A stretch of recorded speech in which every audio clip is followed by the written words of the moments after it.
What's up, guys? Ben here, bringing you another video today. We are starting off our preview series for the beginning of the CDL 2023 season. The way I'm doing this video series over the next few days, I'm going to go ahead and break up the 12 teams into 6 videos. So we're going to do 2 teams each. I try to have kind of a theme for each video. Might be a little bit of a stretch, but it is what it is. This is what my chat suggested. They didn't want to watch individual single videos, so blame them if you don't like the format, but this is what we're going to do. I'm going to kind of, for each team, sort of break down how they got here, the moves they made, where I see their strengths, where I see their weaknesses, what their goals are, and maybe some changes they might need to do to get to those goals. So we may get a little bit in depth kind of on some of the basics of some of these teams, just for people that are tuning in. And the purpose of these videos, I think, are to refresh people on what happened, brief new people on what's going on, and also give kind of my take on sort of where they're at as a team and give a little opinion on that front. So let's dive into today's video. We're going to talk about the Vegas Legion and the New York Subliners. I think these are 2 teams that are both at a crossroads for different reasons. So let's dive in. We're going to start with the Vegas Legion. Let's talk about them. So for Vegas,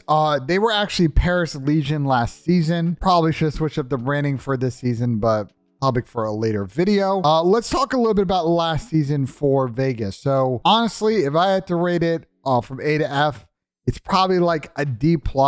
And maybe I'm being kind to that. They really only won 2 games the whole season. If you look at their placements throughout the Vanguard year, they had a couple of top 8s. And I think Pro-Am was probably the tournament that they played the best in, although that tournament didn't really count towards CDL points. And at the end of the year, they were basically rock bottom in CDL standings. Anyway, you slice it, like they were a bottom feeder team last year, really only winning like 30% of their maps. They didn't really have a map in their pool that they were like amazing at. I guess you could say that they were really like kind of solid at Tuscan S&D, but really it wasn't. Actually, looking at it, I was actually surprised. They're 5-5 in Gava 2 control. So I take that back. They were actually kind of decent at like 2 maps, but 1-6, 1-5 on Bocage and Desert Siege S&D is not it. 0-4 in Berlin control. So they didn't win a whole Berlin control the entire season. Really, 2-1 in Gava 2 hardpoint. Interesting. But anyway, just to go back, like you take a look at these numbers, not great. And I think the even more brutal thing is, you know, they had a couple of opportunities, especially at the end of the year where they were getting to game 5s, but they went 2-8 in game 5s last year. And I mean, that's just, you got to be able to find a way to win. As I say in the NFL, all the time in the NFL, bad teams find a way to lose. I would say the same applies to Vegas, formerly Paris, last season. So this was their lineup to end the year last year.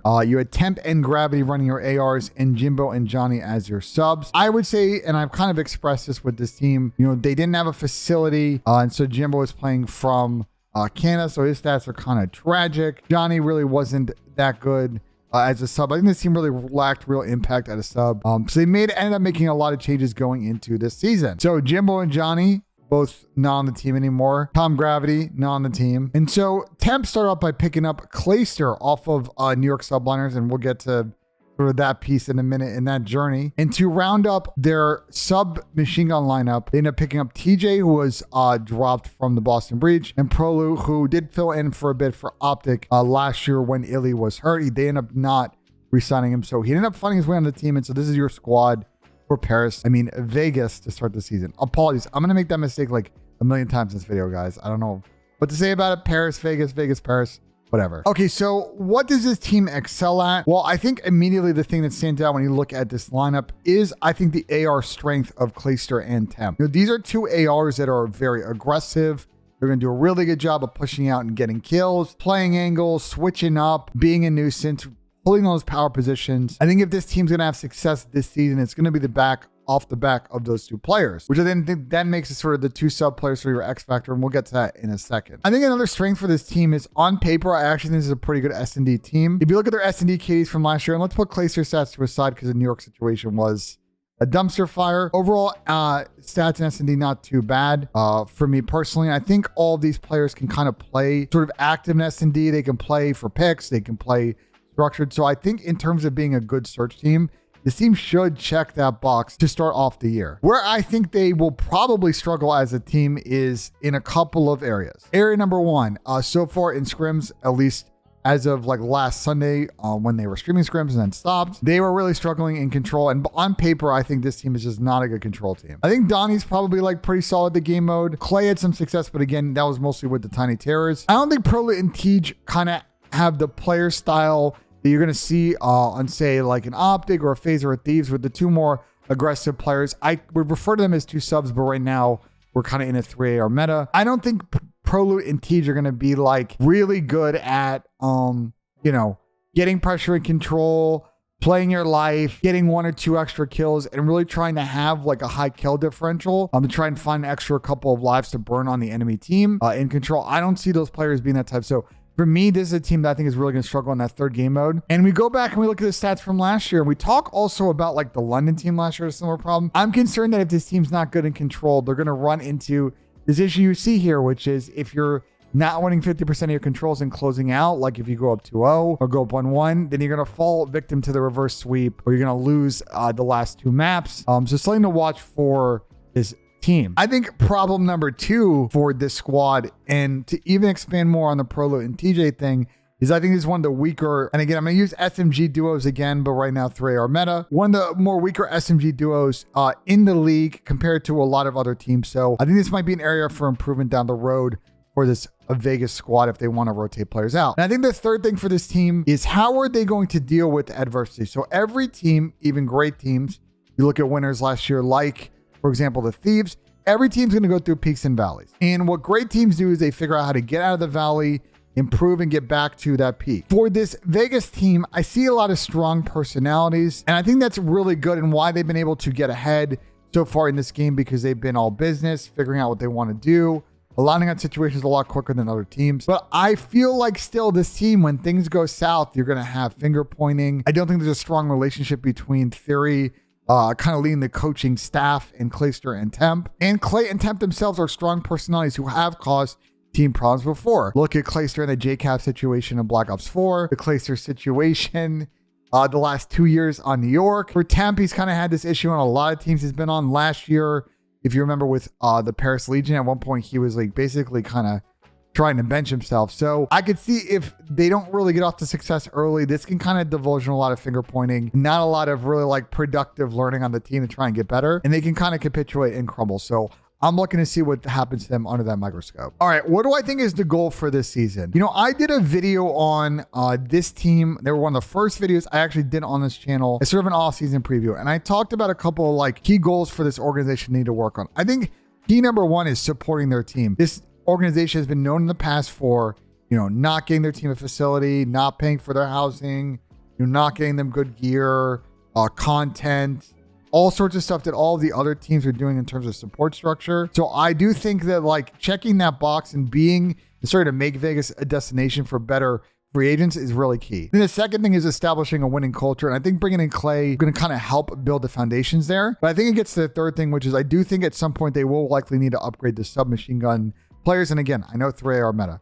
Prolo and TJ on this team. I could see 1 or 2 of those players not finishing the end of the year on this roster. I think Clay and Temp are so good this game. If they can somehow find like one really good cracked SMG player who's got a high ceiling, and you kind of rotate either Prolo or TJ out of this roster, I think this team kind of elevates sort of their ceiling. Now, let's talk about their ceiling right now. I'll kind of use that as a pivot. So I think right now, based on the way they're scrimming and practicing, if we're talking about Major 1, I see this team could potentially getting in at like top 6, maybe top 4 spot if they can play really well as we get towards Sunday on the tournament. My concern though with Vegas is like, and what limits that ceiling is against, you know, an Optic, a FaZe, or a Thieves. I don't think they have the slaying talent across all positions to really match those teams. I see this similar to what we saw with Boston last year, where Boston was really good against the mid-pack teams, but once they played a better team with more skill, they really couldn't match up. I see Vegas in that box. Now, getting back to what I said about a minute ago, if they can rotate one of these submachine gun players out and get someone who comes in and has like an immediate impact in the way we saw with like a Standy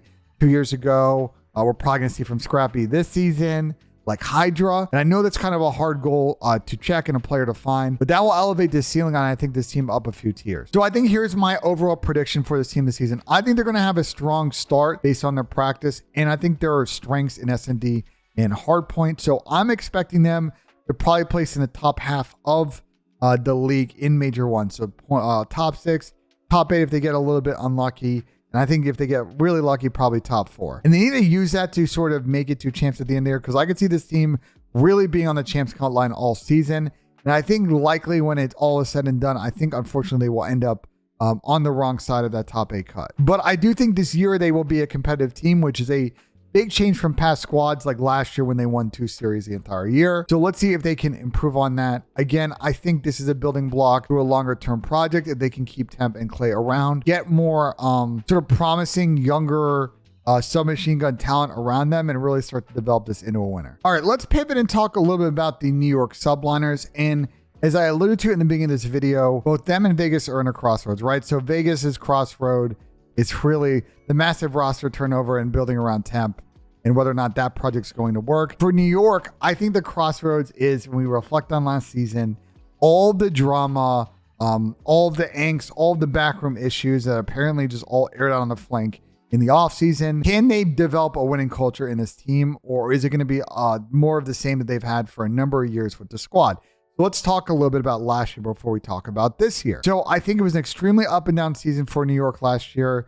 They somehow qualified for champs at the end of the season, that crazy run at Major 4, but then they showed up to Call of Duty champs and, you know, they got top 6, but they weren't really a competitive team in that tournament. They had a couple of high moments though. They were okay at Kickoff Classic, or kind of horrible at Major 1, not that good in Major 2. They make some changes, and they end up actually winning Pro-Am Classic, and they use that as momentum kind of get that champs qualification spot at the end of the season, because they were sitting pretty low in CDL points after the turn in Major 2. So this is their team that they kind of ended the season on, with Clay obviously on the bench. At one point they had like a couple other players on this roster, but they all ended up on different squads. We'll talk about those in videos where those players ended up. So anyway, so Crimson, Hydra, Kismet, and Paul was a team that they ended on last season. They played at champs with, and they ended up making a lot of changes during the season with this roster. Crimsix ended up being dropped and eventually retiring, not getting on a team. Clayster was also not re-signed and ended up heading off to Vegas. Paul X, another player they ended up did not wanting to move forward with. I think they ended up kind of